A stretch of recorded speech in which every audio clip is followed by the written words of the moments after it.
আপনি যদি একজন পিসি গেমার হয়ে থাকেন, স্লিপার বিল্ড টার্মটা কখনো না কখনো আপনি অবশ্যই শুনছেন, অ্যান্ড কার এনথুজিয়াস্টরাও এই স্লিপার বিল্ড টার্মটার সঙ্গে পরিচিত।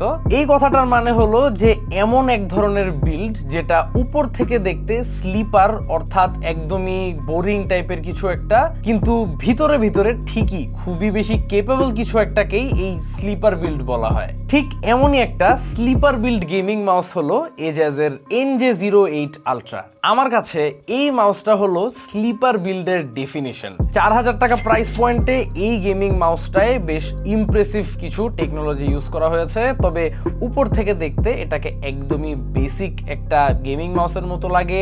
It's nothing very special. Recently আমি এই মাউসটাকে আমার প্রাইমারি হিসেবে ইউজ করতেছি এবং এটা দিয়ে গেমিং, প্রোডাক্টিভিটি ওয়ার্ক সবকিছুই করা হচ্ছে। সো আমার ব্যক্তিগত ইউজার এক্সপিরিয়েন্স প্লাস 4000 টাকা বাজেটে এই মাউসটা কেমন হবে এইসব বিষয় নিয়ে আলোচনা হবে আজকের ভিডিওতে। A big thanks to tech diversity আমার হাতে এই মাউসটা সেন্ড করার জন্য। বাংলাদেশে এজাজের অথরাইজড ডিস্ট্রিবিউটর হলো টেক ডাইভার্সিটি এবং তাদের কাছে আপনারা এই মাউসটা পেয়ে যাবেন উইথ 1 ইয়ার অফিসিয়াল ওয়ারেন্টি।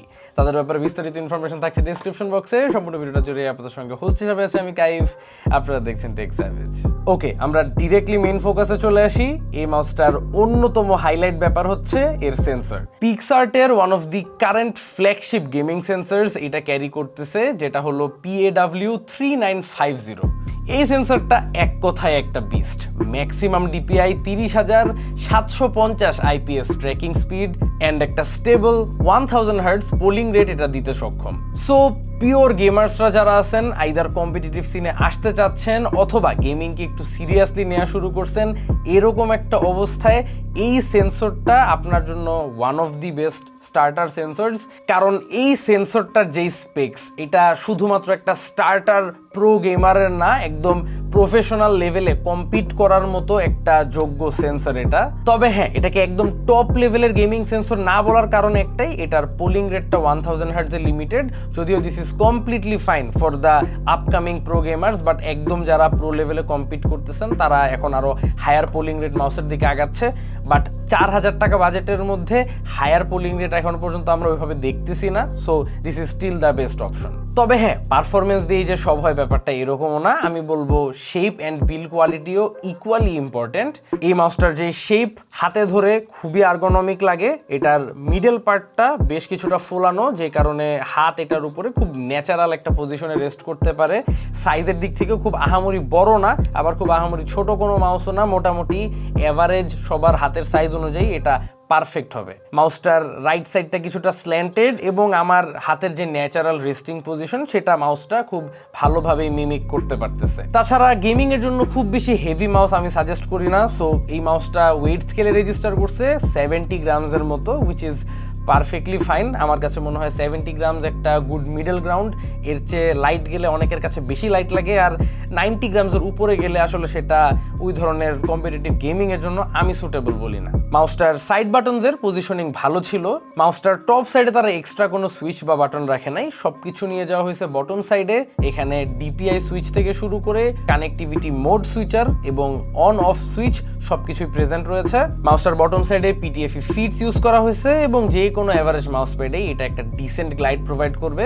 তাছাড়া ডঙ্গলের হাউজিংটাও তারা ছোট্ট করে বটম সাইডে দিয়ে দিছে, as you can see, and এটা থাকায় ভালোই হয়েছে। মাউসটা ক্যারি করতে হলে আসলে ডঙ্গলটা হারায় যাওয়ার কোনো সুযোগ থাকে না। আর যেহেতু একটা ওয়্যারলেস মাউস, এটাকে চার্জ করার একটা ব্যাপার স্যাপার রয়ে যায়। এখানে একটা টাইপ সি পোর্ট দেওয়া হয়েছে মাউসটাকে চার্জ করার জন্য।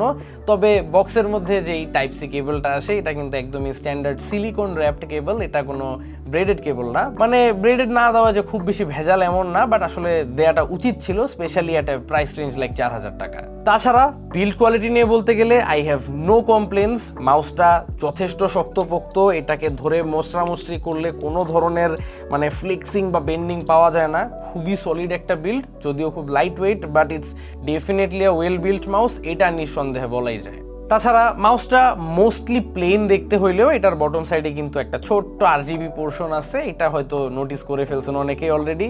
তো এই আরজিবিটাকেও কিন্তু কন্ট্রোল করতে পারবেন, একটা ডেডিকেটেড সফটওয়্যার আছে মাউসটার সঙ্গে, এটা আপনারা গুগল করলে খুঁজে পাবেন। এটা আসলে ডেডিকেটেড কোনো সফটওয়্যার না যেটা আপনার ইনস্টল করতে হবে, এটা একটা ওয়েব বেসড ড্রাইভার এবং অনলাইনে ওয়েবসাইট থেকেই আর কি আপনারা মাউসটার সমস্ত কাস্টমাইজেশনস অ্যান্ড আরজিবি কন্ট্রোলস সবকিছু পাবেন ওয়েবসাইট বেসড এই ড্রাইভারের মধ্যেই। এখন আসবো আমরা ব্যাটারি ব্যাকআপ নিয়ে। মাউসটার ব্যাটারি সেগমেন্টে আসলে আমি খুব একটা কনফিডেন্ট ছিলাম না শুরুর দিক থেকে। এটার মধ্যে একটা 300 মিলিঅ্যাম্প আওয়ার ব্যাটারি দেওয়া হয়েছে, যেটা কম্পারেটিভলি একটু কম ক্যাপাসিটি ওয়াইজ। তবে এই মাউসটার মধ্যে যেই সেন্সর দেওয়া হয়েছে PAW3950, এটা খুবই পাওয়ার এফিশিয়েন্ট একটা সেন্সর অ্যান্ড আমরা খুবই শকড হয়েছি, কারণ এটা 80 আওয়ার্স প্লাস প্লে টাইম দিছে আমাদেরকে একটা ফুল চার্জে। এটা অবশ্যই গেমসের উপর ভিত্তি করে আর কিছুটা কমবে বাড়বে, বাট এই 70-80 ঘন্টা ব্যাকআপ আসলে খুবই ভালো অ্যান্ড এত এফিশিয়েন্ট একটা সেন্সরের কারণে এই ব্যাকআপটা পাচ্ছি। সো ব্যাটারি ক্যাপাসিটি কম নিয়ে আসলে এখানে কমপ্লেন করার খুব একটা দরকার মনে হচ্ছে না আমার। I think it's a well balanced mouse. যাই হোক, আমরা ভিডিওর অলমোস্ট শেষ পর্যায়ে আছি। আমি আশা করব এখন সবাই বুঝতে পারছেন যে এই মাউসটাকে আমি স্লিপার বিল্ড কেন বলছি ভিডিওর শুরুতে। And I think this is a pure gamers mouse, this is a true gaming mouse. এক কথায় মানে এটা টোটালি গেমিং ফোকাসড, এখানে এক্সট্রা কোনো মানে ডিজাইন এলিমেন্ট বলেন হাবিজাবি কোয়ার্কি কোনো জিনিসপাতি দিয়ে ভরায় নাই। এখানে পিওরলি পারফরমেন্স ফোকাস করে অ্যান্ড আর্গোনমিক্স ফোকাস করে একটা প্লেন লুকিং মাউস বানাইছে, যেটা একজন ট্রু গেমার বেছে নিবে। আমার কাছে মাউসটা এরকমই মনে হয় অ্যান্ড আমি এটা দিয়ে প্রোডাক্টিভিটি ওয়ার্কও করছি, আমার কাছে ভালো লাগছে। It's ergonomic for basically everything and আমি মাউসটা হাইলি সাজেস্ট করতে পারি আন্ডার 4000 টাকা প্রাইস পয়েন্ট। সো মাউসটা পারচেস করতে চাইলে এখনই চলে যাবেন টেক ডাইভার্সিটির ওয়েবসাইটে। ভিডিও ভালো লেগে থাকলে চ্যানেলে সাবস্ক্রাইব করতে ভুলবেন না। আশা করি আবারও দেখা হবে আগামী কোনো ভিডিওতে। Till then have a nice day, piece.